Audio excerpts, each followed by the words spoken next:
और देखिए एक और बड़ी खबर आपको बता दें, जोधपुर के भूंगरा में गैस सिलेंडर ब्लास्ट मामले से जुड़ी ये बड़ी खबर है। मामले पर पीएम मोदी ने एक खत लिखा है। स्वर्गीय सगत सिंह के बड़े बेटे सांग सिंह के नाम उन्होंने ये पत्र लिखा और पत्र लिखकर संवेदना जताई है। घायल लोगों के शीघ्र स्वस्थ होने की भी उन्होंने कामना की।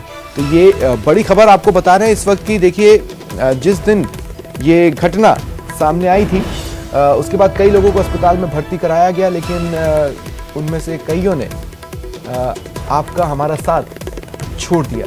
कुछ का अभी भी इलाज चल रहा है और इसी से आप अंदाजा लगा सकते हैं कि भूंगरा में जो गैस सिलेंडर ब्लास्ट मामला था वो कितना भयावह रहा।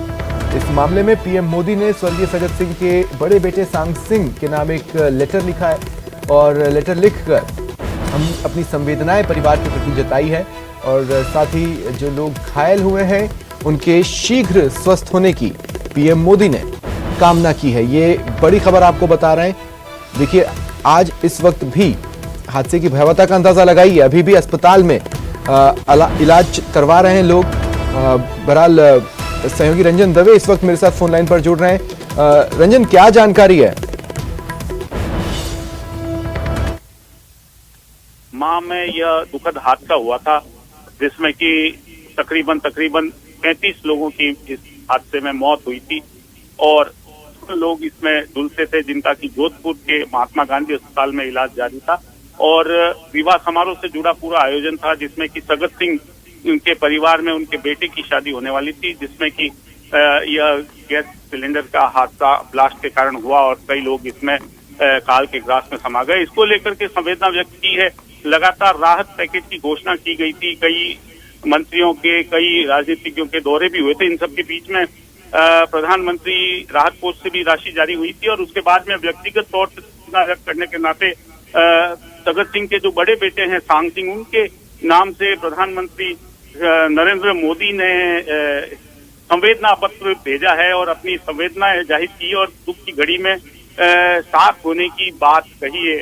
उन्होंने कहा है कि निश्चित तौर पर यह जो घटना है भुलाई नहीं जा सकती। परिवार के लोगों को एक साथ एक रूप में इस तरीके से खोना एक बहुत दुखद विषय है, लेकिन उनकी स्मृतियां चिरस्थायी उनके साथ रहेंगी और दुख की घड़ी में वे उन लोगों के साथ है जिनके साथ ये घटना घटित हुई है और उन्होंने घायलों के भी शीघ्र स्वास्थ्य लाभ की कामना की है। तो निश्चित तौर पर लगातार जिस तरीके से इस पर राहत और पैकेजेस की घोषणा हुई थी, उस सबके बीच में यह एक बड़ी खबर के रूप में देखा जा सकता है, जहां एक मानवीय आधार और एक सामान्य व्यक्ति के नाते उन्होंने ये पत्र लिखकर अपनी संवेदनाएं प्रेषित की है। रंजन, पीएम का खत लेकर कौन इनके पास पहुंचा, किन्होंने इन्हें ये पत्र दिया है? जी, निश्चित तौर पर पत्र तो केंद्रीय जल शक्ति मंत्री गजेंद्र सिंह शेखावत के माध्यम से ही वहां तक बात पहुंची और उन्हीं के माध्यम के जरिए ये बात हुई है और उनके लगातार फेसबुक वॉल और अन्य जगह पे भी इसको साझा किया गया है। व्यक्तिगत तौर पर भी लगातार केंद्रीय जल शक्ति मंत्री मॉनिटरिंग भी कर रहे हैं और जो फीडबैक है वो भी पहुंचाया था। सबसे पहले उन्होंने इस बारे में बात की थी और लगातार जो है राहत पैकेज की बात की गई थी और प्रयास भी किया गया था कि अधिक से अधिक राशि पीड़ित परिवारों को दिलाई जा सके। उसी के साथ अब यह पत्र आया है जिसमें कि सांग सिंह को संबोधित करके इस पूरे मामले में संवेदना जाहिर की गई है।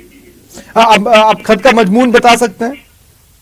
निश्चित तौर पर नई दिल्ली से प्रधानमंत्री कार्यालय से पत्र जारी हुआ है और सांग सिंह जी को संबोधित किया गया है, जिसमें कि इस निधन के बारे में दुख होने की बात कही गई है और कहा गया है कि इस घड़ी में संवेदनाएं पूरे परिवार के साथ में है। तो व्यक्तिगत तौर पर संवेदनाएं जाहिर की है और साथ ही उन्होंने कहा है कि इतने सारे लोगों के खोने की जो पीड़ा है वह हृदय विदारक है। वे समझ सकते हैं कि इस अपुण्य क्षति की व्यथा को शब्दों में बयान नहीं किया जा सकता। निश्चित तौर पर जब विवाह। जी चलिए, शुक्रिया रंजन। कोटा के आरटीयू के डर्टी प्रोफेसर की करतूतों की सूची बढ़ रही है। डर्टी पिक्चर में एक और शिकायत आरोपी प्रोफेसर गिरीश परमार, उसके सहयोगी प्रोफेसर राजीव गुप्ता समेत एक अन्य प्रोफेसर और एक महिला कर्मी के विरुद्ध मिली है। लेकिन शिकायत देने वाली कोई छात्रा नहीं है, बल्कि आरटीयू की एक लेक्चरर है।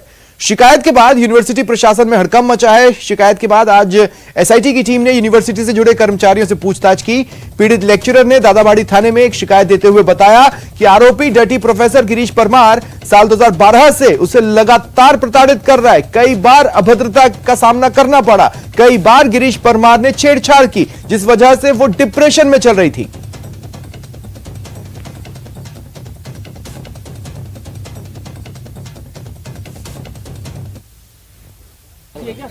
आरटीयू की एक महिला सहायक प्रोफेसर द्वारा गिरीश परमार व अन्य के विरुद्ध एक प्रकरण उनको प्रताड़ित करने का, छेड़छाड़ का और अन्य गंभीर आरोप लगाते हुए दर्ज कराया है, जिसमें प्रकरण दर्ज कर लिया गया और उसमें अनुसंधान प्रारंभ किया जाएगा। सर, किन किन के खिलाफ शिकायत दी गई है? हाँ, उसमें उनके साथी जो हैं, उसमें एक राजीव गुप्ता हैं और अन्य भी कुछ स्टाफ हैं, उनके भी उसमें नामजद रिपोर्ट दी गई। सर, किस तरीके की शिकायत है, क्या उस मजबूर में शिकायत? उसमें कई तरीके से टॉर्चर करना, अश्लील कमेंट्स करना, छेड़छाड़ करना, इस तरह के गंभीर हैं। अन्य भी कई गंभीर आरोप लगाए हैं जिसमें टॉर्चर करने की बातें बताई।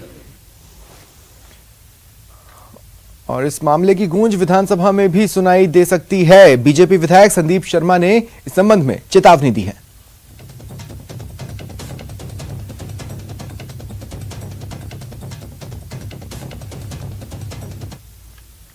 और चलिए यहां रुकते हैं एक छोटे से ब्रेक के लिए।